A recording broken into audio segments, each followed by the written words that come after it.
মন্টু তার ভাইকে দিয়ে টাকা তোলে, দু ভাই, একটা বিএলআর অফিসের দালাল আর একটা এমপি, সে দেবাশিস বলে একটা মালকে দিয়ে এখানে টাকা তুলে। ব্যবসায়ীরা বীতশ্রদ্ধ, মন্টুর মেলাতে আর খেলাতে টাকা দিতে দিতে কাকদ্বীপের ব্যবসায়ীরা বিপর্যস্ত। আমাকে ফোন করে বলে কবে পরিত্রাণ পাবো, কবে এদের হাত থেকে বাঁচবো। আমি বলেছি খেলা যেদিন প্রাক্তন হবে সেদিনই পরিত্রাণ মিলবে। বাঁচাতে পারবেন, বাঁচাতে পারবেন বাংলাদেশের মুসলিমরা যারা অনুপ্রবেশকারী, যারা পশ্চিমবঙ্গে ঢুকে বেড়া দিতে দেয়নি। গোসাবায় 13টা দ্বীপ রয়েছে, একটা দ্বীপে বিএসএফ, 12টা দ্বীপ খোলা, মৎস্যজীবীর পোশাক পরে নৌকো ডিঙ্গি নৌকো দিয়ে প্রত্যেক দিন হু করে ঢুকে ল্যান্ড জিহাদ, লাভ জিহাদ, ধর্ম জিহাদ, ভোট জিহাদ, রেশন জিহাদ ভারতীয়দের কাছ থেকে আমাদের কাছ থেকে কেড়ে নিয়ে যাচ্ছে। আমাদের ভারতীয় মুসলিমদের নিয়ে কোনো বক্তব্য নেই, আমাদের হিন্দুদের পার্টি বলে আলাদা কথা। কিন্তু আমরা মনে করি যারা বংশ পরম্পরায় আছেন এসআইআরে তারা সুরক্ষিত। মাননীয় মমতা ব্যানার্জি, সাগরে যাওয়ার ব্রিজ কবে হবে জানতে চাই আমরা। কতবার ঢপবাজি মারবেন আপনি?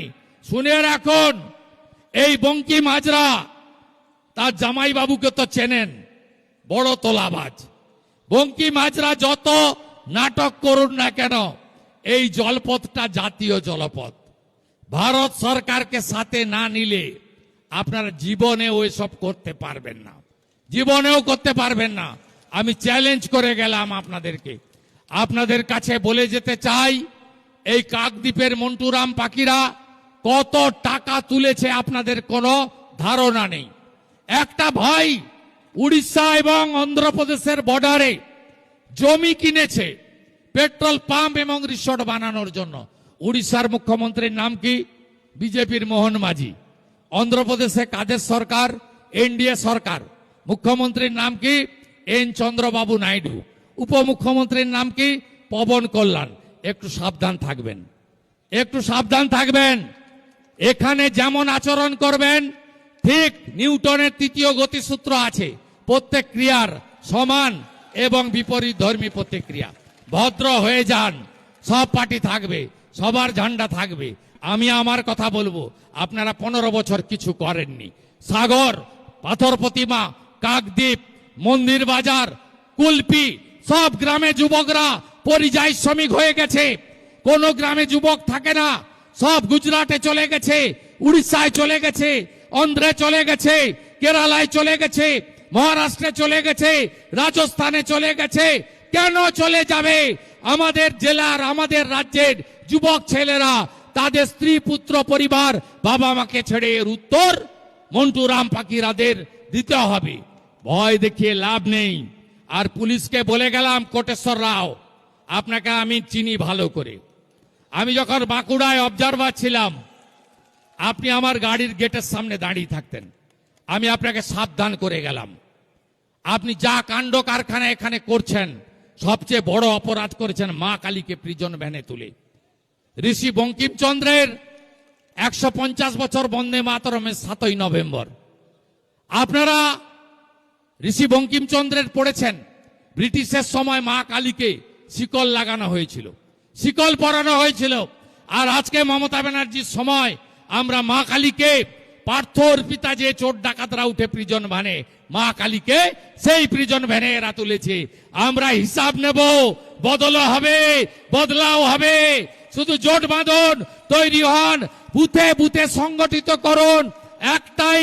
একটাই শপথ, ইভিএম এ পদ্ম, নেতা আমাদের নরেন্দ্র মোদী, মাঝে কিচ্ছু দেখার দরকার নেই।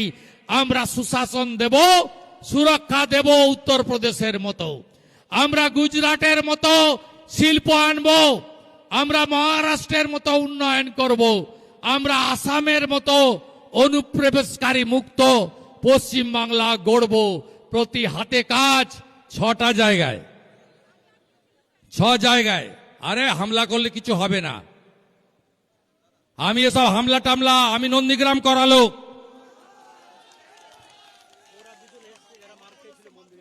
দেখো, আমি নন্দীগ্রাম করা লোক, আমাকে চোখ দেখিয়ে লাভ হবে না, আমি বলে গেলাম। আপনি যতবার বাধা দিবেন আমি ততবার বেশি বেশি করে এখানে আসব। আর আমি আপনাকে বলে গেলাম, আপনাদের এখানে নির্বাচনের আগে এই গুন্ডাদের কি করে খাঁচায় পুরতে হয়, এই বিদ্যা, এই বুদ্ধি আমার আছে। সিপিএম এর আমলে সবচেয়ে বড় গুন্ডার নাম কি ছিল? লক্ষণ শেঠ। তো লক্ষণ শেঠকে 1,73,000 ভোটে হারিয়েছে কে? আপনাদের আশীর্বাদ ছিল তো। উনি দিদি থেকে দিদিমা হয়ে যেতেন, মুখ্যমন্ত্রী কোনোদিন হতেন না। আর এখনকার সবচেয়ে বড় গুন্ডির নাম কি আপনি জানেন? সবচেয়ে বড় চোর। 11তে এসে শিল্প খেয়েছে, 16তে এসে চাকরি খেয়েছে, আর 26-এ এলে হিন্দু খাবে। মন্টু তার ভাইকে দিয়ে টাকা তোলে, 2 ভাই, একটা বিএলআর অফিসের দালাল, আর একটা এমপি সে দেবাশিস বলে একটা মালকে দিয়ে এখানে টাকা তুলে। ব্যবসায়ীরা বীতশ্রদ্ধ। মন্টুর মেলাতে আর খেলাতে টাকা দিতে দিতে কাকদ্বীপের ব্যবসায়ীরা বিপর্যস্ত। আমাকে ফোন করে বলে, কবে পরিত্রাণ পাবো, কবে এদের হাত থেকে বাঁচবো। আমি বলেছি, খালা যেদিন প্রাক্তন হবে সেদিনই পরিত্রাণ মিলবে। জয় জয় শ্রীরাম, জয় জয় শ্রীরাম।